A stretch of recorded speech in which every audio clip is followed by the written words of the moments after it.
மணலி கந்தசாமி தலைமறைவாக இருக்கிறார். இயக்கம் தடை செய்யப்பட்டு விட்டது.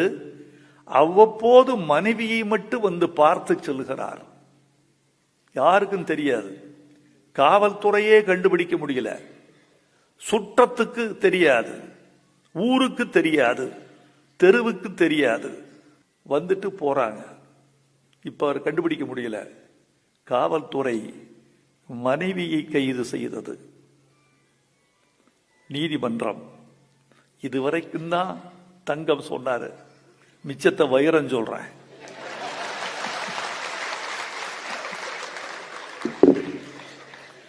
நீதிமன்றத்தில் கேட்கிறாங்க, உங்க கணவரை எப்போது பார்த்தீர்கள்?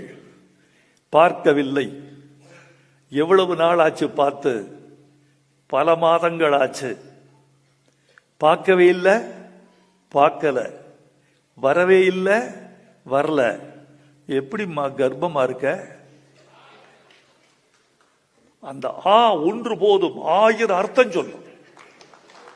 அந்த ஆ ஒருவர் சொன்ன குரல், அந்த குரலில் ஒட்டுமொத்த இயக்கத்தின் இருதய வலி தெரிகிறது.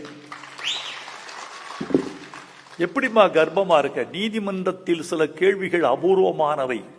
நீதிமன்றத்தில் பிறக்கிற இலக்கியங்கள் அழிக்க முடியாதவை.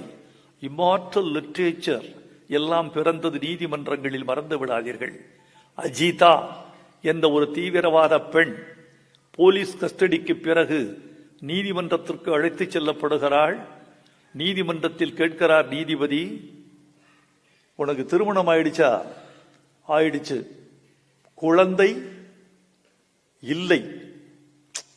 அவ்வளவுதான் பதில். மிச்சம் அடுத்த கேள்வி கேட்கல. அந்த பெண்ணே தொடர்கிறாள், குழந்தை இல்லை.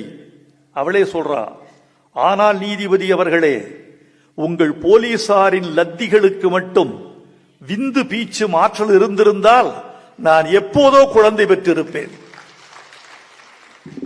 ஒரு அடக்குமுறையை, ஆதிக்கத்தை, ஒரு பெண்ணுக்கு எதிரான கொடுமையை இதைவிட அழகாக மூடிய வார்த்தைகளில், திரைகட்டிய சொற்களில், மூடப்பட்ட வாக்கியங்களில் சொல்ல முடியுமா? இப்படி ஒரு கேள்விதான் மணலி கந்தசாமி என்ற மனைவியாகிய மாதரசியின் மீது வீசப்பட்டது. எப்படி கர்ப்பமான? சொன்ன பதில், என் கர்ப்பத்துக்கு காரணம் என் கொழுந்தனார். சொல்லியது பொய், உண்மைக்கு புறம்பானது. பொய்மையும் வாய்மையிடத்த புரைதீர்ந்த நன்மை பயக்கும் எனின். திருவள்ளுவருக்கு அதற்கு பொருள் தெரியாது, எழுதியவருக்கு. மணலி கந்தசாமி மனைவிக்கு தெரியும். மணலி கந்தசாமி மனைவிக்கு தெரியும். நான் இங்கு பொய் சொல்கிறேன். இந்த பொய் என் மானத்தை சிதைக்கிறது, ஆனால் கட்சியை காப்பாற்றுகிறது, என் தலைவனை காப்பாற்றுகிறது. மானம் பெரிதா, கட்சி பெரிதா, உயிர் பெரிதா? உயிரை விட, மானத்தை விட கட்சி பெரிது, லட்சியம் பெரிது என்று கருதுகிற மாதரசிகளை கொண்டது இந்த இயக்கம்.